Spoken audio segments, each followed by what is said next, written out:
നമ്മൾ functional components വെച്ചിട്ട് props എങ്ങനെയാണെന്നുള്ളത് പഠിച്ചു. പ്രോപ്പർട്ടി. ഓക്കെ, നമ്മളിന്ന് നോക്കാൻ പോകുന്നത് ക്ലാസ് കോമ്പോണൻസ് വെച്ചിട്ട് പ്രോപ്സ് എങ്ങനെയാണെന്നുള്ളതാണ്. പ്രോപ്സ് ഓൾറെഡി നമ്മൾ ഇൻട്രൊഡ്യൂസ് ചെയ്ത ടോപ്പിക്കാട്ടോ. നമ്മുടെ കഴിഞ്ഞ ക്ലാസ്സിൽ പ്രോപ്സ് എന്താണെന്നുള്ളത് പറയുന്നുണ്ട്. അപ്പോൾ നമ്മളിന്ന് ക്ലാസ് കോമ്പോണൻസ് വെച്ച് എങ്ങനെയാണ് പ്രോപ്സ് ചെയ്യുന്നതെന്ന് മാത്രമാട്ടോ നോക്കുന്നത്. അതിന് വേണ്ടിയിട്ട് ഞാനിവിടെ വന്ന ശേഷം ഞാൻ ഇമ്പോർട്ട് ചെയ്യണം. ഫസ്റ്റ് ഇമ്പോർട്ട് റിയാക്ട് ഫ്രം, നമുക്ക് റിയാക്ട് ഇമ്പോർട്ട് ചെയ്യണല്ലോ. റിയാക്ട് ഫ്രം റിയാക്ട് എന്ന് പറഞ്ഞാൽ ഇമ്പോർട്ട് ചെയ്യുവാണ്. റിയാക്ട്. ഓക്കെ, റിയാക്ട് ഇമ്പോർട്ട് ചെയ്തു. സെക്കൻഡ് നമ്മൾ എന്താ കൊടുക്കണേന്ന് വെച്ച് കഴിഞ്ഞാൽ നമുക്ക് ഒരു ക്ലാസ് ക്രിയേറ്റ് ചെയ്യാം. ഓക്കെ, നമ്മൾ നേരത്തെ ഫംഗ്ഷനാണ് ക്രിയേറ്റ് ചെയ്തത്. സോ ഇപ്പോൾ നമ്മൾ ക്ലാസ്സാണ് യൂസ് ചെയ്യുന്നത്. സോ ക്ലാസ് നമുക്ക് ക്രിയേറ്റ് ചെയ്യാം. ക്ലാസ് ആപ്പ് എന്ന് പറഞ്ഞ ക്ലാസ് ക്രിയേറ്റ് ചെയ്യാണ്. ക്ലാസ്സിൻ്റെ നെയിമാണ്. അത് എന്താണ് എക്സ്റ്റെൻഡ് ചെയ്യണത്? അത് ഇൻഹെറിറ്റ് ചെയ്യണം പേരൻസിനെ. എന്തോ ഒരു പേരൻറ്റ് നമുക്കുണ്ട് റിയാക്റ്റിൽ. നമുക്കിവിടെ എന്തെടുക്കണമെന്ന് വെച്ച് കഴിഞ്ഞാൽ കോമ്പോണൻസ് എന്ന് പറയുന്ന സംഭവം നമുക്ക് എടുക്കാം. ഓക്കെ, അപ്പോൾ നമുക്കിവിടെ വരാം. നോർമലി നമ്മളിവിടെ കോമ്പോണൻസ് ഇമ്പോർട്ട് ഞാൻ കഴിഞ്ഞ ക്ലാസ്സിൽ പറയാൻ വിട്ടുപോയി. ഇവിടെ നമ്മൾ കോമ്പോണൻസ് വിളിച്ചു കൊടുത്തിട്ടില്ലെങ്കിൽ നമ്മൾ എങ്ങനെ അതിനെ എടുക്കണമെന്ന് വെച്ച് കഴിഞ്ഞാൽ നമ്മൾ റിയാക്റ്റിൽ നിന്ന് കോമ്പോണൻസിനെയാണ് ഇൻഹെറിറ്റ് ചെയ്യേണ്ടത് കേട്ടോ. റിയാക്റ്റിൻ്റെ ഉള്ളിൽ നിന്ന് കോമ്പോണൻസിനെ. ഇതെല്ലാം പഴയ ക്ലാസ്സിൽ നമ്മൾ പറഞ്ഞിട്ടുണ്ട്. ഓക്കെ, പിന്നെ ഒരു കാര്യം, ഇതിൻ്റെ അകത്ത് നമ്മൾ ക്ലാസ് കോമ്പോണൻസിനെ പറ്റിയാണ് സംസാരിക്കുന്നത്. അതുകൊണ്ട് തന്നെ ക്ലാസ് കോമ്പോണൻസിനെ പറ്റി ഒരു ഐഡിയ ഇല്ലാത്ത ആളുകൾ നമ്മുടെ വീഡിയോയുടെ താഴെ ഡിസ്ക്രിപ്ഷനിലും അതുപോലെ വീഡിയോയുടെ എൻഡിങ്ങിൽ പ്ലേ കാർഡിലും ഐ ബട്ടണിലും എല്ലാം നമ്മൾ കൊടുത്തിട്ടുണ്ട്. എന്താണ് കൊടുത്തിരിക്കുന്നത്? ഒബ്ജക്റ്റ് ഓറിയൻറ്റഡ് പ്രോഗ്രാമിങ്ങിൻ്റെ ഒരു വീഡിയോ കൊടുത്തിട്ടുണ്ട്. അതിൻ്റെ അകത്ത് ദിസ് എന്താണെന്ന്, കൺസ്ട്രക്ടർ എന്താണെന്ന്, ക്ലാസ് എന്താണെന്ന് എല്ലാം പറയുന്നുണ്ട്. അത് പോയി കാണുക. ഓക്കെ, ഇതിൻ്റെ അകത്ത് നമ്മൾ ദിസ് യൂസ് ചെയ്യുന്നുണ്ട്, ദിസ് കീവേഡ്. അതെന്താണെന്നുള്ളത് നിങ്ങൾ ആ വീഡിയോയിൽ പോയി കാണുക, മനസ്സിലാക്കുക. നമ്മൾ ഡീറ്റെയിൽ ആയിട്ട് എക്സ്പ്ലെയിൻ ചെയ്തിട്ടുണ്ട്. ഓക്കെ, റിയാക്റ്റിൽ നിന്ന് കോമ്പോണൻസിനെ നമ്മൾ ഇൻഹെറിറ്റ് ചെയ്ത് പുതിയൊരു ക്ലാസ്സിനെ ക്രിയേറ്റ് ചെയ്യണം. കോമ്പോണൻസ് നമ്മളിവിടെ കൊടുത്തിട്ടുണ്ട്. ഓക്കെ, ഇതിൻ്റെ അകത്ത് നമുക്ക് റെൻഡറിൻ്റെ ഉള്ളിലാണ്, റെൻഡർ എന്ന് പറഞ്ഞൊരു ഫംഗ്ഷൻ നമുക്ക് ക്ലാസ്സിൻ്റെ അകത്തുണ്ട്. ആ ഒരു ഫംഗ്ഷൻ്റെ ഉള്ളിലാണ് നമുക്ക് എന്താണ് റിട്ടേൺ ചെയ്യേണ്ടത്. എന്തിനെ? HTML പോലെ ഇരിക്കുന്ന സിൻടാക്സിനെ. ഇവിടെ വരാം. നമുക്കിവിടെ എന്ത് പറഞ്ഞു കൊടുക്കാം? റിട്ടേണിൻ്റെ ഉള്ളിൽ നമുക്ക് എന്ത് പറഞ്ഞു കൊടുക്കാം? റിട്ടേൺ വിളിച്ചു കൊടുത്ത ശേഷം ഇതിൻ്റെ ഉള്ളിൽ നമുക്ക് ജസ്റ്റ് ഇപ്പോൾ ഒരു H1 കൊടുക്കുക കേട്ടോ. നമുക്ക് കാണണമല്ലോ സ്ക്രീനിൽ. ഞാനൊരു ഹലോ കൊടുത്തു.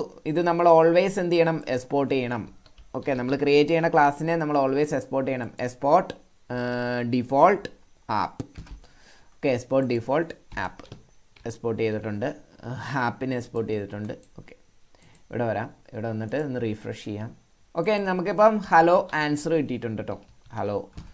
ഓക്കെ, ഇവിടെ ഞാൻ കൊടുത്തിരിക്കുന്നത് റിയാക്ട് കോമ്പോണൻറ്റിൽ നിന്നാണ്. എനിക്ക് റിയാക്ട് എന്ന് എഴുതി കൊടുക്കണ്ടേ. പകരം എനിക്കിവിടെ വന്നിട്ട് എനിക്കിവിടെ കോമ്പോണൻസ് എന്ന് പറഞ്ഞ സംഭവം വിളിച്ചു കൊടുത്തു കഴിഞ്ഞ് കഴിഞ്ഞാൽ, ഓക്കെ, കമ്പോണൻറ്റ് വിളിച്ചു കൊടുത്തു കഴിഞ്ഞ് കഴിഞ്ഞാൽ നമുക്ക് റിയാക്റ്റിന് എഴുതി കൊടുക്കേണ്ട കാര്യമില്ല. ജസ്റ്റ് കമ്പോണൻറ്റ് കൊടുത്താൽ മതിയാകും. അത് വർക്ക് ചെയ്യും.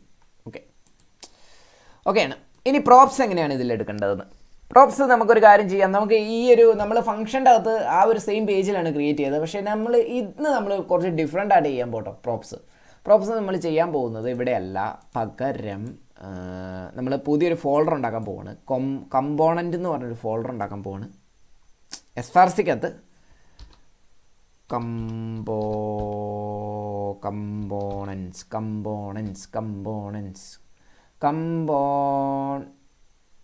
കമ്പോണൻറ്റ് നമുക്ക് ഇവിടെ വരാം. കമ്പോണൻസ് എന്ന് പറഞ്ഞ ഫോൾഡർ ഉണ്ടാക്കി. ഈ ഫോൾഡറിൻ്റെ ഉള്ളിൽ നമ്മൾ എന്ത് ചെയ്യണമെന്ന് വെച്ച് കഴിഞ്ഞാൽ പുതിയൊരു ഫയൽ ഉണ്ടാക്കുവാണ്. കാർഡ്.js എന്ന് പറഞ്ഞൊരു ഫയൽ ഞാൻ ഉണ്ടാക്കുവാണ്. കാർഡ്.js.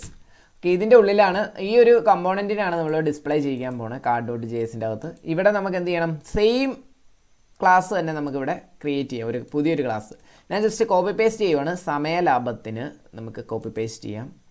കാർഡിൻ്റെ അകത്ത് വന്നു. കാർഡിൻ്റെ അകത്ത് നമുക്ക് എന്ത് ചെയ്യാം? ഇതിന് നമ്മൾ കാർഡ് എന്നാക്കി കൊടുക്കാം. പുതിയൊരു ക്ലാസ് ക്രിയേറ്റ് ചെയ്യും കേട്ടോ. കാർഡ്. ഇവിടെ നമുക്ക് കാർഡ് എന്ന് എഴുതി കൊടുക്കാം. കാർഡ്. ഓക്കെ, നമുക്കിവിടെ ആപ്പിൻ്റെ അകത്ത് വരാം. ആപ്പിൻ്റെ അകത്ത് ഞാൻ റിട്ടേണിൻ്റെ അകത്ത് എഴുതി കൊടുക്കുകയാണ്. റിട്ടേൺ സ്റ്റേറ്റ്മെൻറ്റിൽ നമ്മൾ എന്താ എഴുതി കൊടുക്കണേ? റിട്ടേണിൻ്റെ ഉള്ളിൽ ഞാനൊരു പേരൻറ്റ് ഡിവ് ക്രിയേറ്റ് ചെയ്തു. ഓൾവേസ് ഒരു ഇത് വേണം നമുക്ക്. ഇതിൻ്റെ ഉള്ളിൽ നമുക്ക് എന്ത് ചെയ്യണം? നമുക്ക് ഇമ്പോർട്ട് ചെയ്യണം. ഇപ്പം നമ്മളൊരു കാർഡ് ഇവിടെ ക്രിയേറ്റ് ചെയ്തിട്ടുണ്ട്. ഈ കാർഡ് നമുക്ക് ഇതിലേക്ക് ഇമ്പോർട്ട് ചെയ്യണം നമുക്ക് കിട്ടണമെങ്കിൽ. സോ നമ്മൾ അവിടെ എക്സ്പോർട്ട് ചെയ്ത ആ ഒരു കാര്യത്തെ നമ്മൾ ഇങ്ങോട്ട് ഇമ്പോർട്ട് ചെയ്യാണ്. ഇമ്പോർട്ട് കാർഡ് ഫ്രം എവിടെ നിന്നാണ് നമുക്ക് ഇമ്പോർട്ട് ചെയ്യേണ്ട? സെയിം ഫോൾഡറിൽ നിൽക്ക് സെയിം ഫോൾഡറിൽ കമ്പോണൻസിൻ്റെ ഉള്ളിൽ നിന്ന് കാർഡിനെ നമുക്ക് ഇമ്പോർട്ട് ചെയ്യാം. കാർഡ് എന്നിട്ട് നമുക്ക് ഇതോടെ വന്നിട്ട് വിളിച്ചു കൊടുക്കാം. കാർഡ് വിളിച്ചു കൊടുക്കാം. കാർഡ് ഓക്കെ, കാർഡ് വിളിച്ചു കൊടുത്തു. ഇവിടെ വരാം, സെയിം ആണ്, കാർഡ് തന്നെ വിളിച്ചു കൊടുത്തു. ഓക്കെ, ഇനി എങ്ങനെയാണ് നമ്മൾ പ്രോപ്സ് ഇതിൽ യൂസ് ചെയ്യാൻ പോകുന്നത്? എങ്ങനെയായിരിക്കും പ്രോപ്സ് നമുക്ക് എവിടെ കിട്ടേണ്ടത്? നമുക്ക് കിട്ടേണ്ടത് ഈ ഒരു കമ്പോണൻറ്റിലാണ് നമ്മൾ പ്രോപ്സ് എടുക്കാൻ ഉദ്ദേശിച്ചിരിക്കുന്നത്. സോ ഇവിടെ നമ്മളൊരു കമ്പോണൻറ്റ് ക്രിയേറ്റ് ചെയ്തു. ഇതിലേക്ക് നമ്മൾ പ്രോപ്സ് എങ്ങനെയാണ് യൂസ് ചെയ്യുന്നതെന്നുള്ളത് കഴിഞ്ഞ ക്ലാസ്സിൽ നമ്മൾ പഠിച്ചു, ഫങ്ഷൻസിൻ്റെ ക്ലാസ്സിൽ പഠിച്ചു. ഓക്കെ, നമുക്ക് ഇവിടെ വന്നിട്ട് നമുക്ക് നെയിം പറഞ്ഞു കൊടുക്കുക. ഇതിൻ്റെ അകത്തേക്ക് ആട്രിബ്യൂട്ടായിട്ട് നമുക്ക് പാസ് ചെയ്യാം. നെയിം ഇവിടെ നമ്മൾ പാസ് ചെയ്യട്ടെ, ഡാറ്റ പാസ് ചെയ്യുവാണ്. ആ ഡാറ്റയാണ് അവിടെ നമ്മൾ പാരാമീറ്ററായിട്ട് എടുക്കാം. പാരാമീറ്ററായിട്ട് ഇവിടെ ഈ കോമ്പണൻറ്റിലേക്ക് നമ്മൾ ഡാറ്റ പാസ് ചെയ്യാം. നമ്മൾ ഫംഗ്ഷൻ്റെ ഉള്ളിലേക്ക് ഡാറ്റ പാസ് ചെയ്യില്ലേ, അതുപോലെ ഇവിടെ നമ്മൾ ഈ നെയിം കൊടുത്തിട്ടുണ്ട്. ഇനി നമ്മൾ കൊടുക്കാൻ പോകുന്ന ഈ ഏജ് ആണ്. ഏജ് നമുക്കൊരു 24 കൊടുക്കാം. അപ്പോൾ നമ്മുടെ പഴയ ക്ലാസ് കാണണം കേട്ടോ, അതിൻ്റെ കണ്ടിന്യൂസ് ആണ്. ഇവിടെ നമുക്ക് ഇനി പ്ലേസ് കൊടുക്കാം. പ്ലേസ് ഇവിടെ നമുക്കൊരു എറണാകുളം സമ്മതിക്കില്ലല്ലോ, എറണാകുളം കൊടുത്തിട്ടുണ്ട്. എറണാകുളം. ഓക്കെ, ഇത്ര സംഭവം നമ്മളിവിടെ കൊടുത്തു. ഓക്കെ, ഇനി നമുക്ക് എന്നാ ചെയ്യേണ്ടതെന്ന് വെച്ച് കഴിഞ്ഞാൽ ഇതിൻ്റെ അകത്തേക്ക് നമ്മൾ ഡാറ്റ പാസ് ചെയ്തിട്ടുണ്ട്, കുറേ ഡാറ്റ. ഈ ഡാറ്റ നമുക്ക് എവിടെ കിട്ടണം? നമുക്ക് നമ്മുടെ എവിടെ കിട്ടണം?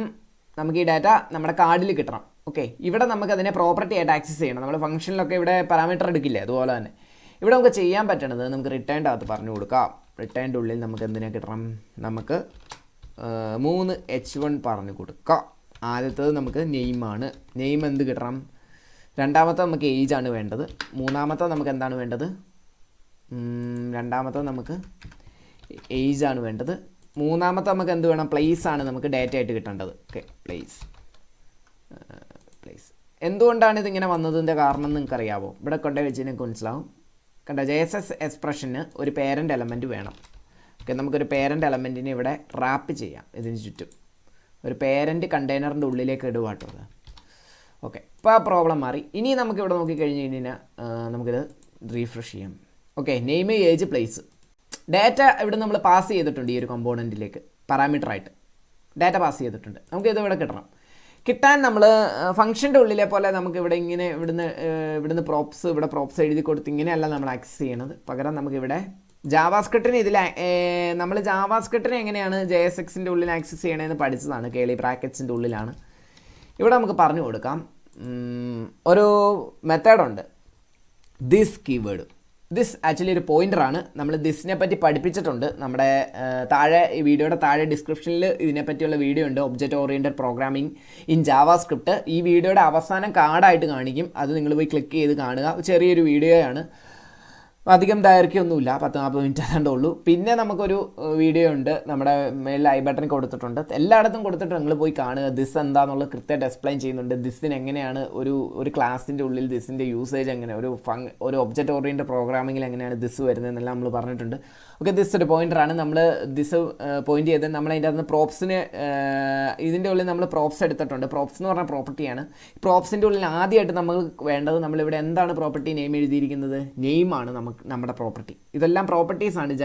ഇതെല്ലാം നമ്മൾ ആട്രിബ്യൂട്ട് കൊടുത്തിരിക്കുന്ന കേട്ടോ. നെയിമുണ്ട്, ഏജ് ഉണ്ട്, പ്ലേസ് ഉണ്ട്. അത് നമുക്ക് ഇവിടെ എഴുതി കൊടുക്കാം. പ്രോപ്സിന് നമ്മൾ ആദ്യം എഴുതി കൊടുക്കുന്നത് നെയിമാണ്. സെക്കൻഡ് നമ്മൾ ദിസ് ആക്സസ് ചെയ്യുവാണ്. ഇതിൻ്റെ ഉള്ളിൽ ഒരേ ഒരു വ്യത്യാസം, ദിസ് ആണ് നമ്മൾ ആക്സസ് ചെയ്യുന്നത്. ദിസ് വെച്ചിട്ടാണ് നമ്മൾ ക്ലാസ് കോമ്പണൻറ്റ്സ് എടുക്കുന്നത്. ഇവിടെ നമുക്ക് എന്താ എഴുതി കൊടുക്കണം? ഏജ് എടുത്തു കൊടുക്കാം. ഇവിടെ നമുക്ക് വരാം, നമുക്ക് ദിസ് വിളിച്ചു കൊടുക്കാം. ദിസ് വിളിച്ചു കൊടുത്ത് അതിൻ്റെ അകത്ത് പ്രോപ്സ് വിളിച്ചു കൊടുത്തു, പ്രോപ്പർട്ടീനെ ആക്സസ് ചെയ്തു. അതിൻ്റെ അകത്ത് നമുക്ക് എന്തുണ്ട്? പ്ലേസ് ഉണ്ട്. അതിൻ്റെ അകത്ത് നമ്മൾ പ്ലേസ് കൊടുത്തിട്ടുണ്ട്. ഓക്കെ, ഇത്രയും കാര്യങ്ങൾ നമ്മൾ കൊടുത്തിട്ടുണ്ട്. കണ്ടോ, വർക്ക് ചെയ്തു. അതിൻ്റെ അകത്ത് ഉള്ളത് മാത്രം വർക്ക് ചെയ്യും, അല്ലാത്തത് വർക്ക് ചെയ്യില്ല. ഓക്കെ, ഇത്രയും കാര്യങ്ങൾ നമ്മളിവിടെ ചെയ്തിട്ടുണ്ട്. ഇനിയുള്ളൊരു കേസിൽ ഇനി നമുക്ക് എന്താ ചെയ്യാൻ പറഞ്ഞാൽ വേറൊരു കാര്യം കൂടിയുണ്ട്, അത് എനിക്ക് പറയണം. അത് ഓക്കെ, നമ്മൾ ഫംഗ്ഷൻ്റെ ക്ലാസ്സിൽ ഒരു കാര്യം നമ്മൾ ചെയ്തായിരുന്നു. എന്തായിരുന്നു അത്? ഫംഗ്ഷൻ്റെ ക്ലാസ്സിൽ നമ്മൾ ചെയ്തത്, ഓക്കെ, നമ്മൾ ഫംഗ്ഷൻ്റെ ക്ലാസ്സിൽ ഇത് ചെയ്തിരുന്നു. എന്ത്? നമ്മൾ ഡീസ്ട്രക്ചറിങ് ചെയ്തിരുന്നു. ഡീസ്ട്രക്ചറിങ് അറേ. നമ്മൾ അതിൻ്റെ ടോപ്പിക്കും ഒബ്ജക്റ്റ് ഓറിയൻറ്റഡ് പ്രോഗ്രാമിങ്ങിൻ്റെ ആ വീഡിയോയും എല്ലാം താഴെ കിടപ്പെട്ടു കേട്ടോ. ഓക്കെ, വീഡിയോയുടെ താഴെ ഡീസ്ട്രക്ചറിങ് ഇൻ ജാവാസ്ക്രിപ്റ്റ് അത് നമ്മൾ ചെയ്തതാണ്. ഒരു അറേനെയൊക്കെ ചെയ്യുന്നത്. നമുക്ക് ഈ ഒരു റെൻഡറിൻ്റെ മുകളിലായിട്ട് ഓക്കെ, റിട്ടേണിന് തൊട്ട് മുമ്പായിട്ട് റെൻഡറിൻ്റെ താഴെയായിട്ട് നമുക്ക് ഡീസ്ട്രക്ചർ ചെയ്യാം. നമ്മളിവിടെ this dot props dot name, this dot props dot age ഇങ്ങനെ വിളിച്ചു കൊടുക്കണ്ട, ഇത്രയും ദൈർഘ്യമായിട്ട് വിളിച്ചു കൊടുക്കണ്ട. നമുക്കിതിനെ പകരം നമുക്ക് കസ്റ്റമായിട്ടുള്ള വേരിയബിളിലേക്ക് സെറ്റ് ചെയ്തിട്ട് നമുക്ക് ഇവിടെ വിളിച്ചു കൊടുക്കാൻ പറ്റും. ഓക്കെ, നമുക്കിവിടെ കോൺസ്റ്റ് പറഞ്ഞു കൊടുക്കാം. കോൺസ്റ്റ് എന്ന് നമ്മൾ ചേഞ്ച് ചെയ്യാൻ ഉദ്ദേശിക്കുന്നില്ല. കോൺസ്റ്റ് പറഞ്ഞു കൊടുത്ത ശേഷം ഇതിൻ്റെ അകത്ത് നമുക്ക് എന്തെടുക്കണം? നമുക്ക് ഇതിൻ്റെ അകത്ത് നെയിമുണ്ട്, ഏജ് ഉണ്ട്, പ്ലേസ് ഉണ്ട്. ഓക്കെ, നെയിം, ഏജ്, പ്ലേസ്, ഇത്രയും പ്രോപ്പർട്ടീസ് ഉണ്ട്. അതിലേക്ക് നമ്മൾ അസൈൻ ചെയ്യുവാണ്. നെയിമുണ്ട്, ഏജ് ഉണ്ട്, പ്ലേസ് ഉണ്ട്. നമ്മളിവിടെ കൊടുത്തിരിക്കുന്നത് എന്താ? നെയിമും ഏജും പ്ലേസും നമ്മളിവിടുന്ന് പറഞ്ഞു കൊടുത്തിട്ടുണ്ട്. ഓക്കെ, പോകാൻ വേണ്ടിയിട്ട് പാരാമീറ്ററായിട്ട് പാസ് ചെയ്തിട്ടുണ്ട്. ഇതിൻ്റെ ഉള്ളിൽ ഇതിലെന്താണ്? ദിസ് ഡോട്ട് പ്രോപ്സിൽ നമുക്ക് ഇതിന് കിട്ടണം. നമുക്കിവിടെ ദിസ് ഡോട്ട് പ്രോപ്സ് വിളിച്ചു കൊടുക്കാം. ദിസ് ഡോട്ട് പ്രോപ്സ് ഞാൻ വിളിച്ചു കൊടുത്തു. ഇപ്പോൾ എൻ്റെ അത് നെയിം, ഏജും പ്ലേസും നമുക്ക് കിട്ടിയിട്ടുണ്ട് കേട്ടോ. അത് നമുക്ക് ഇതിവിടെ ജസ്റ്റ് എടുത്ത് കൊടുത്താൽ മതി. ഇങ്ങനെ ദിസ് ഡോട്ടൊന്നും വിളിക്കണ്ട. ഇവിടെ വന്നിട്ട് നമുക്ക് ഉണ്ടാവും ഇവിടെ ഇങ്ങനെ ഏജ് ഇങ്ങനെ നിങ്ങൾക്ക് എടുത്ത് കൊടുക്കാം കേട്ടോ. ഇങ്ങനെ എടുത്ത് കൊടുക്കാം. ഓക്കെ, ഇങ്ങനെ എടുത്ത് കൊടുക്കാം. അതെ, സേവ് ചെയ്തേക്കുന്നു. ഓക്കെ, ഇവിടെ വന്ന് നമ്മൾ റീഫ്രഷ് ചെയ്തു. കണ്ടോ, ആൻസർ സെയിം ആണ്. നമുക്ക് ഇങ്ങനെ എടുത്ത് കൊടുക്കാൻ പറ്റും. ഇവിടെ വന്ന് കണ്ടോ, ഇപ്പോൾ നമുക്ക് സിമ്പിളായിട്ട് ഡീസ്ട്രക്ചർ ചെയ്ത് ഉപയോഗിക്കാം. ഇങ്ങനെ ഉപയോഗിച്ചാൽ മതി. അല്ലാതെ നിങ്ങൾ ഇങ്ങനെ വലിച്ചു വാരിയൊന്നും എഴുതേണ്ട കാര്യമൊന്നുമില്ല കേട്ടോ. ഉണ്ടോ, ഇത് കണ്ടോ, വർക്കിംഗ് ആണ് കേട്ടോ, ലൈവായിട്ട് ചേഞ്ച് ചെയ്യുന്നുണ്ട്. ഓക്കെ, അപ്പം ഫങ്ഷണൽ കോമ്പോണൻസിലും ക്ലാസ് കോമ്പോണൻസിലും പ്രോപ്സ് നമ്മളൊരു ഡാറ്റാനെ എങ്ങനെയാണ് ഒരു കോമ്പോണൻറ്റിൽ നിന്ന് മറ്റൊരു കോമ്പോണൻറ്റിലേക്ക് കൈമാറ്റം ചെയ്ത് അതിനെ യൂസ് ചെയ്യുന്നത്, ഏത് തരത്തിലുള്ള ഇൻഫർമേഷൻ നമുക്ക് അതുപോലെ കൈമാറ്റം ചെയ്ത് യൂസ് ചെയ്യാൻ സാധിക്കും എന്നുള്ളതെല്ലാം നമ്മൾ പഠിച്ചു. നമ്മളൊരു ജാവാസ്ക്രിപ്റ്റിൻ്റെ അകത്തൊരു ഫംഗ്ഷൻ്റെ ഉള്ളിൽ നിന്ന് മറ്റൊരു ഫംഗ്ഷനിലേക്ക് ആർഗ്യുമെൻ്റ് ഒക്കെ പാസ് ചെയ്യുന്ന പോലെ, പാരാമീറ്ററൊക്കെ പാസ് ചെയ്യുന്ന പോലെ നമുക്കിവിടെ പ്രോപ്സിനെ യൂസ് ചെയ്യാൻ നമ്മൾ പഠിച്ചു. ഈ സാധനം വെച്ചിട്ട് തന്നെ നമ്മൾ സ്റ്റേറ്റ് പഠിക്കുന്ന സമയത്ത് നമ്മൾ സ്റ്റേറ്റിനെ സെൻഡ് ചെയ്യും. പ്രോപ്സ് വെച്ചിട്ട് തന്നെ നമുക്ക് സ്റ്റേറ്റിനെ അയക്കാൻ പറ്റും. ഓക്കെ, അപ്പോൾ താങ്ക് യു ഫോർ വാച്ചിങ്.